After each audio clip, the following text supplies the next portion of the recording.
GBA ಅಂದರೆ greater Bengaluru ಪ್ರಾಧಿಕಾರ ಹಾಗೂ ಪೊಲೀಸ್ ಇಲಾಖೆ ಇಬ್ಬರೂ ಕೂಡ ಜಂಟಿಯಾಗಿ ರಸ್ತೆ ಬದಿಯಲ್ಲಿ ಅಥವಾ ಪಾರ್ಕಿಂಗ್ ಜಾಗಗಳಲ್ಲಿ ಯಾರು ತಮ್ಮ ಸ್ವಂತ ವಾಹನಗಳನ್ನು ಬಿಟ್ಬಿಟ್ಟಿದ್ದಾರೆ, ಅಂದರೆ ಬಿಡಾಡಿ ವಾಹನಗಳು, ಅಬಂಡೆಂಟ್ ವೆಹಿಕಲ್ಸು, ಇವುಗಳನ್ನು ತೆರವು ಮಾಡಬೇಕು ಅಂತ ನಾನು 15 ದಿನಗಳ ಹಿಂದೆನೇ ಜನಗಳಿಗೆ ಮನವಿ ಮಾಡಿದ್ದೆ ಮತ್ತು ಎಚ್ಚರಿಕೆಯನ್ನು ಕೂಡ ಕೊಟ್ಟಿದ್ವಿ. ಆದರೂ ಜನ ಅವರ ಗಾಡಿಗಳನ್ನು ರಸ್ತೆಗಳಲ್ಲಿ, ಫುಟ್ಪಾತ್ಗಳಲ್ಲಿ ಎಲ್ಲಂದರೆ ಅಲ್ಲೇ ಬಿಟ್ಟು ಇದರಿಂದ ಸಾರ್ವಜನಿಕರು ಓಡಾಡೋದಕ್ಕೂ ತೊಂದರೆ ಮಾಡ್ತಾ ಇದ್ದಾರೆ. ಅಷ್ಟೇ ಅಲ್ಲ, ಜನಗಳಿಗೆ ಸೇರಿದ ಜಾಗವನ್ನು ಅವರು ಅತಿಕ್ರಮಣ ಮಾಡ್ಕೊಂಡಿದ್ದಾರೆ ಸ್ವಂತಕ್ಕೆ. ಮತ್ತು ಈ ವಾಹನಗಳು ನಾವು ಇದು ತಿಂಗಳುಗಟ್ಟಲೆ ಇಲ್ಲೇ ಬಿಟ್ಟು ಹೋಗಿರ್ತಾರೆ, ಯಾರಿಗೆ ಸೇರಿತು ಅಂತ ಗೊತ್ತಿಲ್ಲ. ಇದರಿಂದ ಬೆಂಗಳೂರಿಗೆ ಜನಕ್ಕೆ ಓಡಾಡೋದಕ್ಕೂ ಕಷ್ಟ, ಮತ್ತೆ ಸಾರ್ವಜನಿಕರಿಗೆ ಸೇರಿದ ಜಾಗ ಅವರು ಸ್ವಂತಕ್ಕೆ ಅತಿಕ್ರಮಣ ಮಾಡ್ಕೊಳ್ಳೋದು ಕೂಡ ಕಾನೂನು ಉಲ್ಲಂಘನೆ. ಇದಲ್ಲದೆ ಎಲ್ಲಂದ್ರೆ ಅಲ್ಲಿ ಗಾಡಿಗಳನ್ನ ಬಿಟ್ಟು ಆಕ್ಸಿಡೆಂಟ್ಗಳು ಆಗ್ತವೆ. ಆಮೇಲೆ ನೋಡೋದಕ್ಕೂ ಕೂಡ ಬೆಂಗಳೂರು ಅಸಹ್ಯವಾಗಿ ಕಾಣಲಿಕ್ಕೆ ಇದು ಒಂದು ಕಾರಣ. ನಾನು ಕಳೆದ 15 ದಿನಗಳ ಹಿಂದೆನೆ ಇದನ್ನ ಸಾರ್ವಜನಿಕವಾಗಿ ನಾವು ಎಚ್ಚರಿಕೆಯನ್ನು ಕೊಟ್ಟಿದ್ವಿ. ಈ ಬೀಡಾಡಿ ಗಾಡಿಗಳನ್ನು ನಾವು ನಿರ್ಮೂಲನೆ ಮಾಡೋ ಕಾರ್ಯಾಚರಣೆ ಮಾಡ್ತೇವೆ ಅಂತ. ಆದರೂ ಕೂಡ ಜನ ಏನು ಅದಕ್ಕೆ ಕ್ಯಾರೆ ಇಲ್ಲ ಅನ್ನೋ ರೀತಿಯಲ್ಲಿ ಗಾಡಿಗಳನ್ನ ಅಲ್ಲೇ ಬಿಟ್ಟಿದ್ದಾರೆ. ಪೊಲೀಸ್ ಇಲಾಖೆಯವರು ಈ ರೀತಿಯಾಗಿ ಸುಮಾರು 1581 ವೆಹಿಕಲ್ಸು ರಸ್ತೆ ಬದಿಯಲ್ಲಿ ಈ ರೀತಿ ಬಿಟ್ಟಿರುವಂಥದ್ದನ್ನು ಅವರು ಈಗಾಗಲೇ ಗುರುತಿಸಿದ್ದಾರೆ. ಅದು ಸಂಪೂರ್ಣ ಪಟ್ಟಿ ಅಂತ ನಾನು ಹೇಳಲಿಕ್ಕೆ ಹೋಗೋದಲ್ಲ, ಬಹುಶಃ ಅದರ ಸಂಖ್ಯೆ ಇನ್ನೂ ಹೆಚ್ಚಿಗೆ ಇದೆ.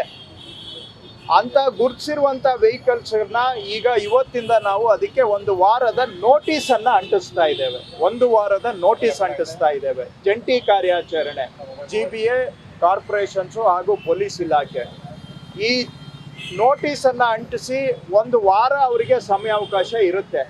ಬಂದು ಬಹುಶಃ ನಾವೊಂದು 500,000 ರೂಪಾಯಿ ಅಷ್ಟೇ ಅದಕ್ಕೆ ಸದ್ಯಕ್ಕೆ ಪೆನಲ್ಟಿ ಇದೆ ಕಾನೂನಲ್ಲಿ. ಅಷ್ಟು ಪೆನಲ್ಟಿ ಕಟ್ಟಿಬಿಟ್ಟು ಅವರು ಬೇಕಾದರೆ ಆ ಗಾಡಿಯನ್ನು ಎತ್ಕೊಂಡು ಹೋಗ್ಬೋದು 1 ವಾರದವರೆಗೆ. 1 ವಾರದಲ್ಲಿ ಅವರು ಗಾಡಿ ತಗೊಳ್ಳಿಲ್ಲ ಅಂತ ಹೇಳಿದ್ರೆ ನಾವು ಅದನ್ನು ಇಲ್ಲಿಂದ ಟೋಯಿಂಗ್ ಮಾಡಬೇಕಾಗತ್ತೆ. ಟೋಯಿಂಗ್ ಮಾಡಿದ ಮೇಲೆ ಅದಾದ ನಂತರನೂ ಕೂಡ ಅವ್ರಿಗೆ ಸಮಯ ಇರುತ್ತೆ, ಬಂದು ಅವರು ಟೋಯಿಂಗ್ ಚಾರ್ಜಸ್ಸು ಪೆನಲ್ಟಿ ಕಟ್ಬಿಟ್ಟು ಗಾಡಿಯನ್ನು ತಗೊಳ್ಬೋದು. ಇಲ್ಲ ಅಂತೇಳಿದ್ರೆ ಟೋಯಿಂಗ್ ಮಾಡಿದ ಮೇಲೆ ನಾವು ಅದನ್ನು ಪೇಪರಲ್ಲಿ ಒಂದು ನೋಟಿಸ್ ಕೊಟ್ಟು 15 ದಿನ ಕಾದು ಆ ನಂತರ ಅವುಗಳನ್ನು ಆಕ್ಷನ್ ಮಾಡ್ತೇವೆ. ಅದನ್ನೇ ಆಕ್ಷನಲ್ಲಿ ಯಾರು ಬೇಕೋ ಪಾರ್ಟಿಸಿಪೇಟ್ ಮಾಡಿ ಅದನ್ನು ಆಕ್ಷನಲ್ಲಿ ಕೊಂಡ್ಕೊಳ್ಬೋದು. ಈ ರೀತಿಯಾದಂಥ ಒಂದು ಕಾರ್ಯಾಚರಣೆಯಿಂದ ಇವತ್ತು ಆರಂಭ ಮಾಡಿದ್ದೇವೆ.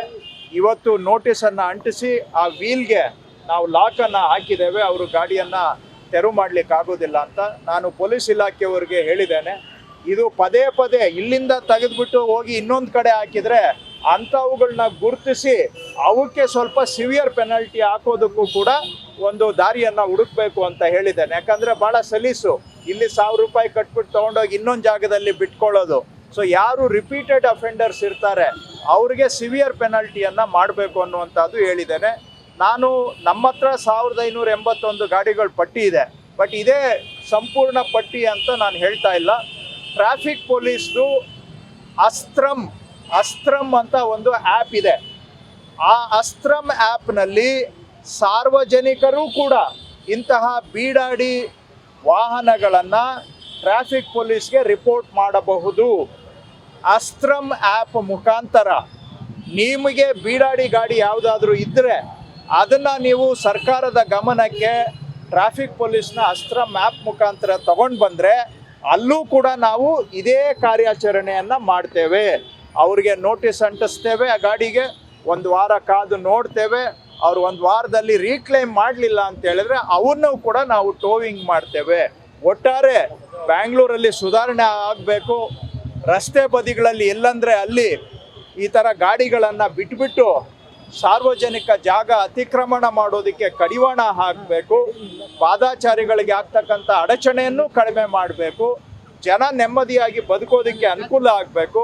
ಮತ್ತು ಈ ಬೀಡಾಡಿ ಗಾಡಿಗಳು ಎಲ್ಲಂದರೆ ಅಲ್ಲಿ ಒಳ್ಳೆ ಗುಜರಿ ಥರ, ಕಸದ ಥರ ಬೆಂಗಳೂರಿನ ಒಂದು ವಾತಾವರಣವನ್ನ ಆರೋಗ್ಯವನ್ನ ಕೆಡಿಸುವಂತದಕ್ಕೆ ಕಡಿವಾಣ ಹಾಕಬೇಕು ಅನ್ನೋ ದೃಷ್ಟಿಯಿಂದ ಈ ಕಾರ್ಯಾಚರಣೆಯನ್ನ ನಾವು ಆರಂಭ ಮಾಡಿದ್ದೇವೆ. ಸಾರ್ವಜನಿಕರು ಕೂಡ ನಮ್ಗೆ ಗಮನಕ್ಕೆ ಇಲ್ಲದೆ ಇರುವಂತ ಗಾಡಿಗಳನ್ನ ಅಸ್ತ್ರಮ್ ಆ್ಯಪ್ ಮುಖಾಂತರ ನಮ್ಗೆ ಗಮನಕ್ಕೆ ತಗೊಂಡ್ ಬರ್ಬೇಕು ಅಂತ ಮನವಿ ಮಾಡ್ತೇನೆ. ಮುಂದೆ ಸಾರ್ವಜನಿಕರಲ್ಲಿ ಮನವಿ ಮಾಡ್ತೇನೆ, ದಯವಿಟ್ಟು ಈ ತರ ಗಾಡಿಗಳನ್ನ ಎಲ್ಲಂದ್ರೆ ಅಲ್ಲಿ ರೋಡಲ್ಲಿ ಫುಟ್ಪಾತ್ ಅಲ್ಲಿ ಬಿಡೋದು ದಯವಿಟ್ಟು ನೀವು ನಿಲ್ಲಿಸ್ಬೇಕು. ಇದು ಹೇಗೇನು ಒಂದು ಕಠಿಣ ತೀರ್ಮಾನ. ಇದು ಯಾರಲ್ಲಿ ಬಿಟ್ಟಿದ್ದಾರೆ ಅವ್ರಿಗೆ ಬಹುಶಃ ಸಿಟ್ಟು ಬರ್ಬೋದು, ಆದರೆ ನೀವು ಮನೆಯಲ್ಲಿ ಇಟ್ಕೊಳ್ಳಿ ನಿಮ್ಮ ಗಾಡಿಯನ್ನ, ಅಥವಾ ಎಲ್ಲಾದರೂ ಸ್ವಂತ ಜಾಗದಲ್ಲಿ ಇಟ್ಕೊಳ್ಳಿ. ಅದನ್ನ ಬಿಟ್ಬಿಟ್ಟು ರೋಡ್ ಸಿಕ್ಕಿದೆ ಅಂತೇಳಿ ಎಲ್ಲಂದ್ರೆ ಅಲ್ಲಿ ನೀವು ಗಾಡಿ ಬಿಸಾಕೋದಿಕ್ಕೆ, ರೋಡು ಏನು ಒಂಥರ ಗುಜರಿ ಜಾಗ ಅಲ್ಲ. ರೋಡು ಸಾರ್ವಜನಿಕರಿಗೆ ಸೇರಿದ್ದು, ಸಾರ್ವಜನಿಕರ ಸ್ವತ್ತು. ಅದನ್ನ ನಾವೆಲ್ಲರೂ ಕೂಡ ಗೌರವಿಸಬೇಕು ಅಂತ ನಾನು ಮನವಿ ಮಾಡ್ತೇನೆ.